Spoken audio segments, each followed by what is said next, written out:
All right, welcome everybody. Thanks for joining. For those of you that don't know, my name's Toby Cordelua. I am the Director of Enrollment Management and Strategic Initiatives for the MSc program. Also an alum from the class of 2012. And I am excited to have with us today Professor Michelle Shumate for multiple reasons, not the least of which is that Michelle hired me to work for the MSc. And so depending on your perspective, Michelle is to thank or blame for any interactions you've had with me in the last year or so. And that was about 5 years ago, but Michelle is gonna talk with us today a little bit more about her background. And normally it's kind of, this is, I guess, a burden off of me, but normally I would rattle off the 200 pages of biographical information about Michelle and all of her accomplishments, but now she gets to tell us a little bit about it in her own words. And Michelle teaches multiple classes in the MSc program and has for a number of years.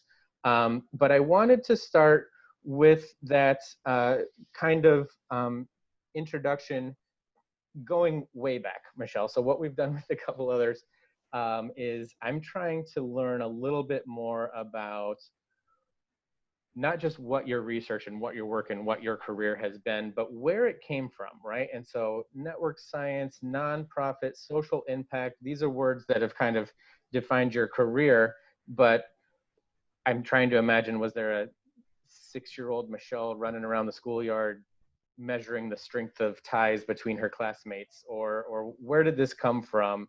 Where did this desire and passion for what you do now first develop? Yeah, I think as a kid, I grew up in a family who was very involved in their community and very involved in their church. And so I grew up in a really rural community. So it's a one stoplight town. Like I remember when we got a bowling alley, it was a really big deal that their bowling alley had come to our little tiny town in northern Florida. And because we grew up in a rural America, there wasn't a lot of social services around. So there wasn't a proper domestic violence shelter. So we had people who stayed at our house who were escaping domestic violence. And we didn't have, a proper kind of food delivery system. So, that meant that we were involved in creating a food pantry. And so we were very involved. That was just part of like my life. That was part of what it meant to grow up and be a part of a community. You took care of each other. And that, I think, was the groundwork that explains a lot of what I do now, both in my professional and in my volunteer life. Because to me, I don't feel right in my life if my work is not contributing to some broader positive good. It's part of my DNA almost from the time I was a little kid. So then tell us a little bit more about how that's manifested. Can you walk us through, give us some of the highlights of your career to this point? I think that really started to show up all the way back in my PhD program. So fast forward quite a few years, and I was getting my PhD at the University of Southern California. And I was very involved in knowledge management work. That was my research area. That was what I was doing. I was doing it on the military side of a big aerospace company. Where we were trying to solve the most complex engineering problems that they had because they kept resolving them. They didn't realize that they had solved them before. And so they had a knowledge management problem. We were trying to figure it out. But at the end of the day, that gnawing feeling from back when I was a kid started to come up again, right? In my volunteer life, I was working with those individuals experiencing homelessness in Hollywood, and that's what I was doing in my weekend time. And then Monday through Friday, I was back at the aerospace company doing the knowledge management work, and I just felt like I was split in two. And so I had this moment where I went in and I talked to my advisor at the time, and I was so nervous. I thought for sure like she was going to completely freak out. And I basically said, I can't do this anymore. I can't have these two lives. I need everything just to kind of come together for me.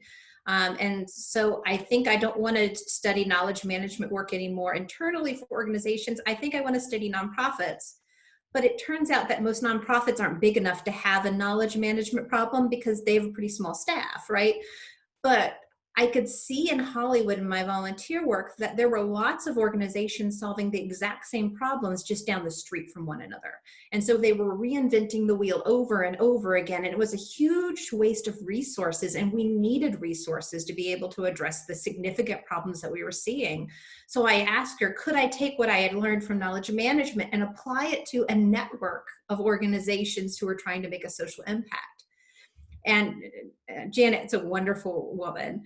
She's been retired now for a couple of years, but at the time she looked at me and said, I don't know anything about nonprofits, but you seem pretty certain, so okay, and let me run with it. And I try to take that feeling of like letting my students run with it into the classroom all the time now because of the example that she showed me. And that's been part of my career trajectory moving forward, is that one idea. It's carried me through for the past 15 plus years since then, where I've been able to study internationally how networks increase organizational capacity, and designed an instrument that's now freely available to nonprofits and funders that can measure nonprofit capacity, and showing them how that actually matters for them. I've been able to understand the networks around HIV/AIDS and infectious disease.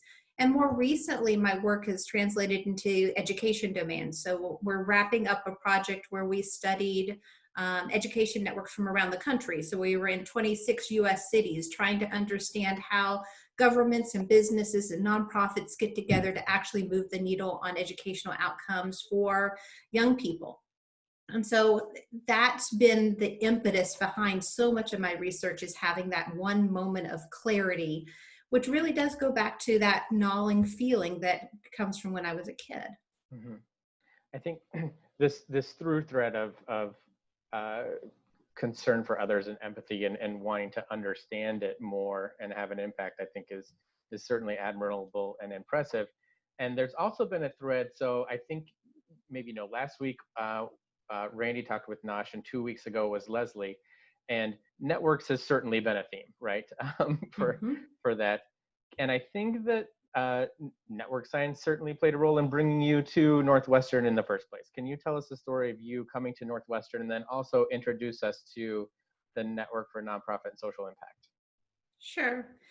So back to my knowledge management work, I was studying with one of the leaders in network science at the time, trying to map knowledge networks, right? And so that's where my PhD and my training really came in. And so I'm a trained social network analyst, which doesn't mean I do Facebook or Twitter, but also means that I try to understand the underlying patterns of relationships. I think in terms of relationships between entities rather than thinking about variables. That's just kind of the way that my brain works.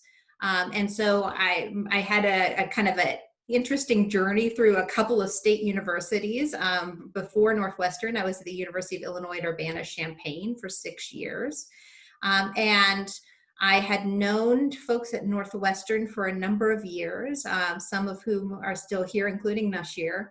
Nashir and I had the same academic couple advised us couple decades apart, but still it was the same kind of academic lineage. And he asked if I wanted to make a move up to Northwestern from Urbana-Champaign. And I loved the University of Illinois, and I still have lovely colleagues there. But this gave me the opportunity to be in a place that has more nonprofits and professional associations than I could have in Central Illinois. I think I knew every executive director in all of Central and Southern Illinois by the time I left. And moving to the Chicago area gave me great access to be able to work with a lot of really interesting organizations and think about building citywide networks. And that's been a real blessing in the move. Second, your question you ask is about the Network for Nonprofit and Social Impact. That's a research lab that I run. And so we have PhD students and undergraduate students, sometimes postdocs and affiliated faculty. And we're all working together to really uncover what makes networks work, and not only work for the organizations that are involved, but work for the communities that they serve. And so we do a lot of research thinking about and comparing different networks and trying to develop the best strategies we can. We try to be a really engaged research lab, and so that means that we do a lot of publishing in trade journals. Well, we publish in Nonprofit Quarterly and Stanford Social Innovation Review, and we talk at the conference board, and we present at a lot of trade conferences as well as academic conferences. And that's as rewarding to me as finding the knowledge, is figuring out interesting ways to communicate it so that leaders can take it and apply it in their jobs as they build their networks, as they think about trying to make change in their communities. Great. Well, that's a great taking it and applying it isn't always the clear and evident mission of academic research. But it is a very important part of what makes the philosophy and what has helped develop the curriculum for the MSc program. Can you tell us how you first got involved with the MSc program, and then what has kept you coming back, knowing that it's a choice? Mm-hmm. One is that I could do research in a lot of different places, right? Like I could go to a think tank, or I could do that, but I really love teaching. And some of my favorite teaching is when I have students who have real problems that they're bringing into the classroom, that then we can take things that we've learned from other contexts and solve those problems in real time. Like there's no more rewarding teaching in the world than that. And that's what the MSc program allows me as a faculty member to do. I love teaching in the program, in part because all of the students who are there come with such interesting backgrounds, and they bring different perspectives, and they bring stories, right? So when we're talking about issues of leadership and how leaders manage change, and I asked for an example of a leadership change that was managed badly. Like all the hands in the room go up, and they begin to, you all have stories of like, oh, wait, I have one.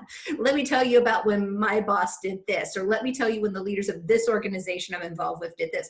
And that interesting kind of background, I think, is what makes it really dynamic to be in the classroom. I got involved in MSc probably 6 years ago. So I one of the things that people knew they wanted me to do when I came to Northwestern was teach in the MSc program because of my background and because I love to cross this academic and practice divide. And so that's part of it. And I just keep coming back because I really love the experience in the classroom. There really is nothing quite like it. I've got 17 more questions now running through my head after the things that you just said. Talk to us a little bit about, I guess, maybe let's start with the classes that you teach. Can you give us a quick description of foundations in strategic communication and nonprofit leadership for people that are coming in? Yeah, so in the hybrid leadership program, I teach the Foundations in Strategic Communications class. It's the first class straight off the bat. The beauty of that class is that it is set up to give you an overview, really, of the field of strategic communication. And by that, we recognize and make some pretty broad claims, though I haven't met very many people who in the end disagree with them. Which is that communication for organizations is all about achieving a mission. It's all about achieving a strategic goal or a set of strategic goals. And that increasingly it doesn't make sense to think about communication strategy as separate for an internal audience when we think about employee communications, or for a set of government stakeholders, or separately for a set of consumers. That in fact an integrated approach that really thinks through who are we speaking to, and recognizes that there is no such thing as only communicating to one audience anymore, is what's really needed in today's modern communication environment. And if you think about it, anytime that there is an employee internal memo, how often does it end up in social media, or how often does that communication end up in the news, right? Because there's no such thing as communication that can't leak out of an organization. And the same thing's true with marketing and with advertising, right? We see this today as we think about COVID, when organizations make these broad claims about safety and they haven't really lived them up. Employees are the ones who are putting their hands up saying, hang on, actually, let me tell you what's really going on in this organization. And so it leaks out in terms of what you were trying to do. You have to think about these things in synergy. And that's what that class is really about, is thinking about the ways that internal and external communication should work together in a kind of synergy to support one another. As with all of our hybrid classes, that's a 5-week, largely asynchronous class, which means you kind of self-pace and do it on your own. The thing I love most about that class is the case discussions. So that class has lots and lots of case studies, because unless you can apply it, you don't know it, right? Like that's just one of the themes that you'll get out of MSC. And so we spend a lot of time talking through that. In these discussion boards. And I was nervous when I started teaching online for the first time. I'm like, is this going to be any good? Because if you think about like all of the awfulness that's on social media, when you think about discussions that happen on Twitter, or you think about discussions that happen on Facebook, if you're on any of the Facebook groups right now, as people are deciding about schools, you know the awfulness that can be there. And the discussion boards were so rich and such a wonderful, thoughtful discussion that was happening among students. I was absolutely blown away what was possible there. And I attribute this in part because students got a chance to think about what they were going to say and think about how they were going to reply. So the comments were even better than they would have made in the classroom, right? Because all of a sudden they're like, oh, let me think about that for a few minutes before I start typing. Let me really think about what I want to say. And when they did, all of a sudden it was like, wow, you could really hear them, really see what was going on. That's one of the highlights of that class. I think that's also the kind of the beauty of it, is also partly because of the hybrid format. We do a really good job in those in-residence days of helping people feel connected. So it's not like strangers shouting on the internet. The nonprofit leadership class, I teach on our CLP program, our custom leadership program. And that class is one of the electives, which means that I have a smaller group of students in there, usually, somewhere in the 20s or so, which is wonderful because I feel like I get to know everybody in the class. And that's the kind of teaching I particularly like to do. I like the connection. And that class is really nuts to bolts about how's a nonprofit organization and running it different than running a for-profit or a government agency? How is it the same? What are the things that we know about in terms of leading boards and leading volunteers and communication management for donors? So we cover everything from really high-level strategy and legal practices all the way down to nuts and bolts of implementing a great social media plan. And so both are there are part of that. That class, the thing that I think I like best about it is the number of students who take it who know nothing about nonprofits and don't think that they're going to ever be involved with nonprofits at all, but they still take the class because somewhere along the line, somebody has told them, something that I think is true, which is if you can figure out how to be a great leader for a nonprofit organization where you can't just pay people to do what you want, you have to find other incentive strategies, you can be a great leader anywhere. And so folks come out of the class often saying, this is so great. I'm going to take this back to my for-profit business job because I now have a different strategy than I would have thought about whenever you think about it in the context of nonprofits first. I like it. And I think just listening to you talk about the two classes you teach, it's clear that you have a passion for these subjects and concepts.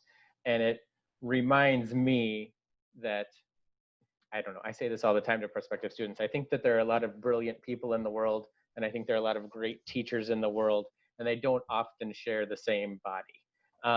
And you're an example of that, though, of somebody that does, and the research and the renown that you have for what you've been able to accomplish so far in your career, and also just being a really, really terrific teacher.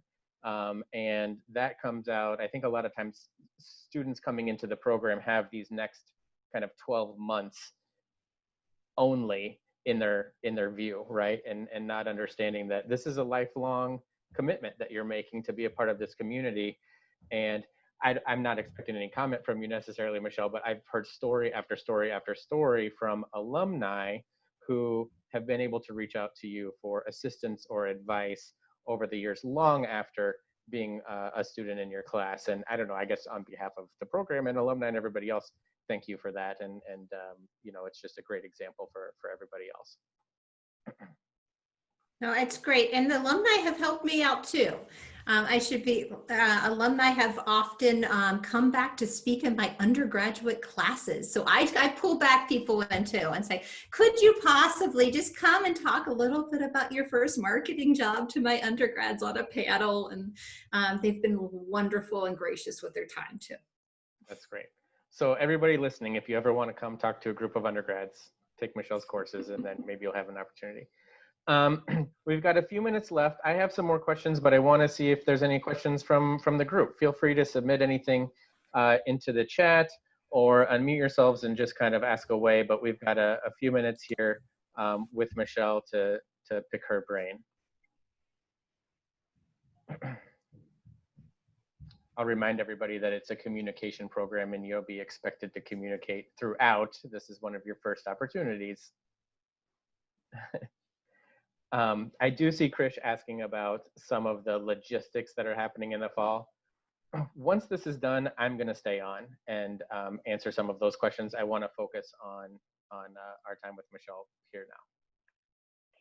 I have a question. Is there, Nope, go ahead, Sabrina. or is there any sort of concrete example that we'll have at the end of your class for our communication portfolios? Mm-hmm. So I think that there's a couple of things that students have done in my classes. I try to create a couple of different options depending on the class.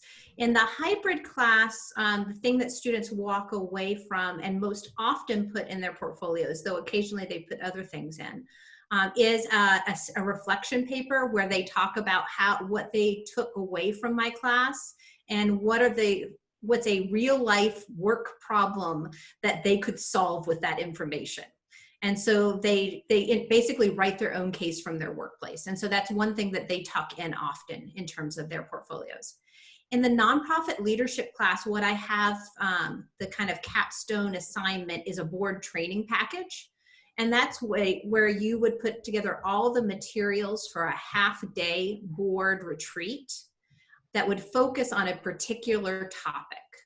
And what that really allows you to do is to take a deep dive into that and think about how could you creatively, in a period of 4 hours, train a group of people in this important topic that you have come to think is essential for effective nonprofit leadership.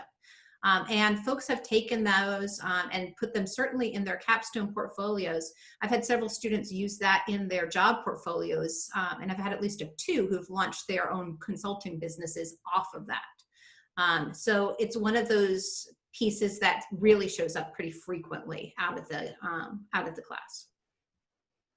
Thank you. You're welcome, Sabrina.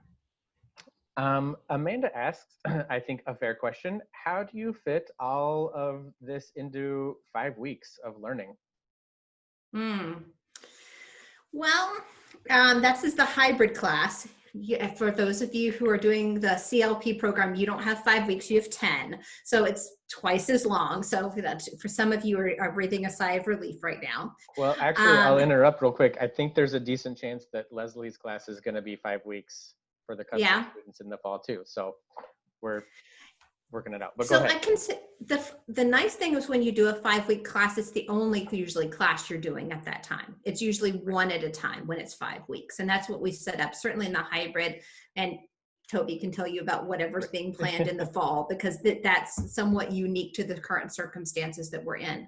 But when we teach a 5-week online class, what that typically looks like is that you have a schedule for the week and you're doing usually twice the amount of work that you would be doing in a 10-week class per week in 1 week. So it does feel very intensive. It's fast. But at the end of that, I think that students walk away feeling like it was fast, but they didn't have to pull themselves between two separate classes in some ways. And when you're taking two classes over a 10-week period, you're often, you're doing your work or your regular volunteer life, and you are then switching between one set of class expectations, and then you've got to take your other class set of expectations. So it doesn't end up feeling like more of a load to do a 5-week intensive class, because you're not making that switch to the second set of class expectations, if that makes any sense. So in terms of the final paper, students start working on that during the second week of class. Like, we really move things up. For those of you who are in the semester, have come from a semester system somewhere in your background, being on the quarter system is fast, and being in this 5-week intensive means that you think about final projects almost right off the bat. Great, thank you. And I think it's clear, but a lot of deliberation has gone into designing these courses. All of the faculty, I think a lot of you have heard from Amy Haustein in the past. There's just a lot of intent that goes into the design of these courses, and a significant amount of understanding, learning habits and capacity, and all sorts of different things that come into this. And so I think, again, it's evident from the way Michelle describes it, but it's important to recognize. We just have a couple minutes, and like I said, I'm happy to stick around and answer questions about the fall. But I know, Michelle, we had a little bit of back and forth about what a unique time it is in our world, and everything's upside down, but there are opportunities to be had. And one of those you've articulated to me in a couple different ways is coming to grad school. And can you tell, I don't know, help us understand a little bit more about why you think now is a particularly attractive or useful time to come back to school? Well, I don't know about you, but everything does not seem normal. It's not going to seem normal and right. And chances are it's not going to seem normal and right for some time this year, right? That's just it. And I think in feeling uncertainty, sometimes we think, oh, that which should stop us from moving forward. But in times of great societal and economic changes, right, I think there's never a better time to re-equip yourself with tools to move forward in your professional career. This is going to be a time where everybody's having to learn, right? Learn new communication techniques. Everybody now, I don't know about you, like, I live on Zoom. I feel like I'm on Zoom like 3 or 4 times a day. Who was doing that, right, before this? And you're going to be in a time where this communication, the way that we talk with all of the different stakeholders and organizations, is going to be radically transformed as a result of the pandemic we're living in. It already is. Why not be in a program where you have some of the best experts in the world in communication walking you through learning that in real time? Like, that's an amazing advantage right now to be a part of this program in this year. Because really we're researching, we're studying, we're keeping a track of what is some of the best practices and innovative ways that the world is changing. All of us are doing COVID-19 related research at this point. So we really are keeping track of that. The second thing is, one of the consequences of the pandemic, kind of a secondary consequence, has been the economic recession. Right? Lots of folks either have been in job transitions already, or are concerned about being in a job transition in the coming years. And I think that there's no place to put yourself, or no time to put yourself in a really good competitive place as it is now. I mean, by this time next year, you could be contemplating, or you could be graduating with a master's degree. And a master's degree from Northwestern University is no joke on the job market, right? Like, that carries a reputation with it that has the potential to move you up that stack, to move you to that interview, to get you through that door. And I think that that's really valuable right now. Anytime that we have an economic downturn, we know that education becomes even more important, and even more so here. And the last thing I'd say is, like, in part it's the classes and the degree, but in part was something that Toby alluded to, it's the network. I kid that the MSC students are really like a special part of the Purple Mafia when it comes to Northwestern. Like they open all sorts of doors for each other. They get each other hired. They get each other nominated for awards. They're always cheering each other on. Like this is a really powerful community to ally yourself with. And I think that we all need a community right now. So I think those are a few reasons why I think now is a great time to be entering this program. That's terrific. So yeah, just briefly, congratulations to everybody that's joined the call today for making this decision to be a part of this and do this for the next year. Michelle, we're over time, but you're back in 3 weeks to share some content with us. Can you give us a teaser?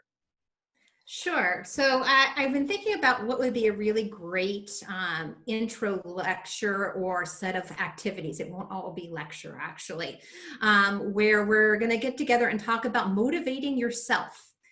So often when we think about managing and leading, we think about the leadership of others. But in fact, especially right now, as we are all working together, but remotely, a lot of this is about leading yourself.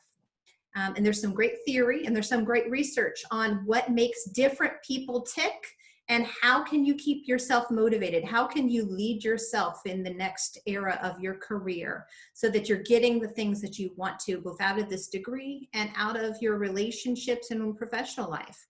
And so that's what we're going to focus on. Nice. I have a 12-year-old and 8-year-old here at home. I might have them join. You know, that'll be all right too. Wonderful. Michelle, thank you so much for joining. We really appreciate it. It's been insightful. And I know everybody's excited to get to know you more and see you in a couple more weeks for that mix of lecture and activities. So I'm excited. We will let you go, and I'm going to stop the recording and answer any other questions that folks have. So thank you so much, Michelle. All right. Bye, guys. See you in a few weeks.